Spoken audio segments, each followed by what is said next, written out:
What's up, everyone? Well, if there's one thing that you need to get used to in bonsai, it's that you're going to be repeating a lot of processes that you go through. So rather than showing you something new today, what I'm going to do is go through and revisit a few of the trees that I worked on earlier this year.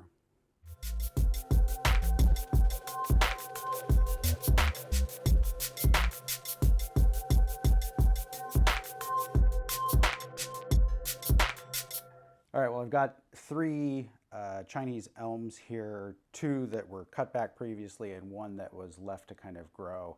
And then I've got a Washington Hawthorne. So I'm going to kind of set these aside and just start trimming these. So basically what I did last time I worked on these is trim all of the shoots on this elm back to 1 to 2 leaves. And essentially I'm just doing the exact same thing again. And some of the growth that has come out is on, in reaction to the cuts that I made previously. But in other cases, there are places where I cut that didn't really start regrowing yet. And as a result of cutting all of these shoots off again, I would expect that the tree will then issue buds from different branches in some cases, or from the same branch if it's particularly strong. But because I'm treating this like a little bonsai, even though it's in a growing pot, I can't let these branches run too long because they will get too coarse. The base of the branch, so even though the tip of the branch is running, it's the base that we're concerned about. We don't want the branches that are up in a small composition like this getting too large. And so repeated cutback is kind of the name of the game. I'm going to do one more here.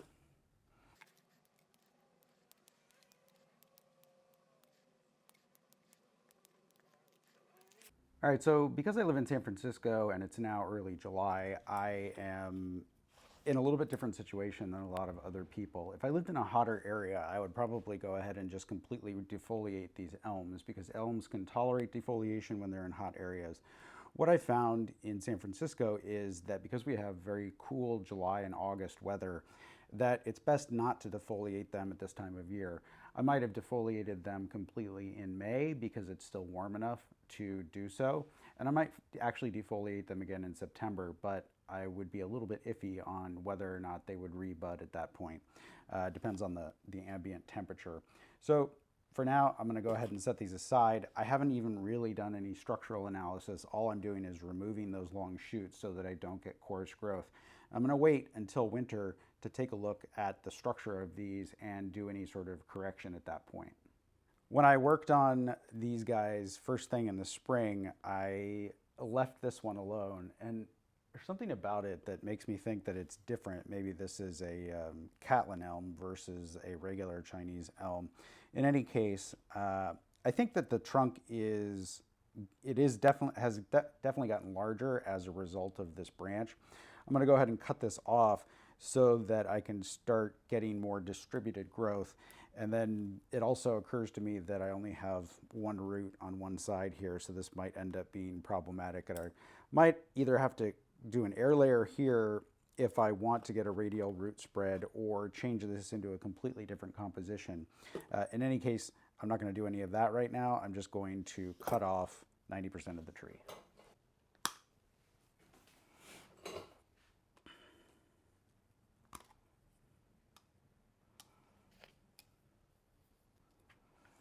Like I said, I'm just looking to create a little bit more distributed growth on this, and I'm not too concerned yet about what the final result is going to be. I'm just trying to build some character into the plant at this point. This little Washington Hawthorne is one that I showed, I think it was last spring, and basically I haven't done anything to it other than exactly what I'm doing right now, which is just sort of trimming back new shoots and forcing it to create more branching every time it starts to send those shoots out by reducing them. And that is starting to kind of create a little bit more branching. If you look at it sort of from the underside here, there's more movement in the branching and like little wiggles and whatnot. And it's not perfect. I might go in here and edit it again, but for the time being, I just don't want to let those branches run because I'm trying to build more teeny little twigs. Next up are these junipers that are now in their third growing season. And a lot of you may have bought some of these from me in the last year. And basically what I'm doing this time of year is to revisit the design. So if I take this one as an example and I kind of rotate it here, you can see that this portion has been wired and that has created some nice movement. But the other thing that's happened is just that like a couple of these branches that were not wired have taken off and gotten really strong. So I'm going to take both of these, and this one's pretty similar, and just add a couple pieces of wire, including rewiring the trunk. And I'm also on some of them doing some shari work, and that doesn't necessarily mean that you have to at this stage, but it's kind of, it does add character, and you can start to create some sort of twists. So I'll take a look at that too.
All right, so there's 3 pieces of wire on there, and I did a shari up what the originally wired section was.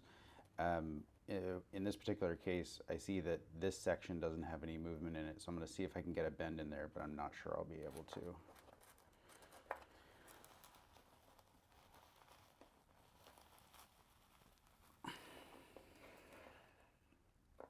Yeah, I think I just kind of moved the roots rather than actually moving that. But short, straight sections will kind of not catch your eye as the tree grows out. So there's some twists and movement added to that. And then what I'm going to do here is kind of twist and lay out these other guys to make it so that if I end up putting shari on them, that it goes around, and if they end up being part of the final composition, that they have movement.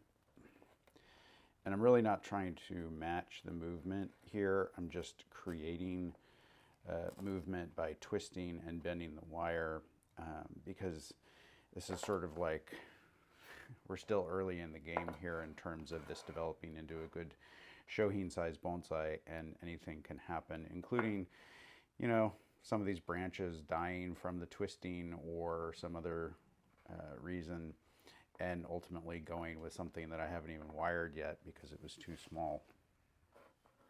All right, I've added some deadwood here just to this section, and this was the section that was previously wired. So I'm going to go ahead and add another wire to put some more movement into these 2 guys.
And I'm just adding some movement. I don't really care exactly where these things are going because ultimately I'm going to pick one and the rest will most likely just end up being deadwood and or completely removed. And so I just want to make sure that there's no straight sections in anything that will ultimately be deadwood.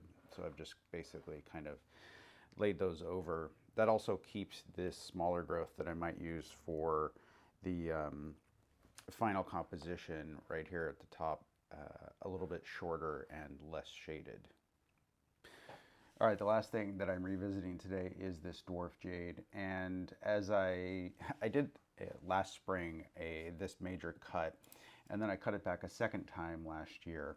And so I've just sort of let this run a little bit, but basically I already have the size trunk here that I'm going for, and what I really want to do is make a Shohin tree, which is no taller than 8 inches. So with these guys looking pretty vigorous and these guys starting to have some more branch divisions, I'm just going to go ahead and basically do another cut here. And what I'm hoping to see is more buds coming out of this section as well as more division here so that I can keep the tree under about this height.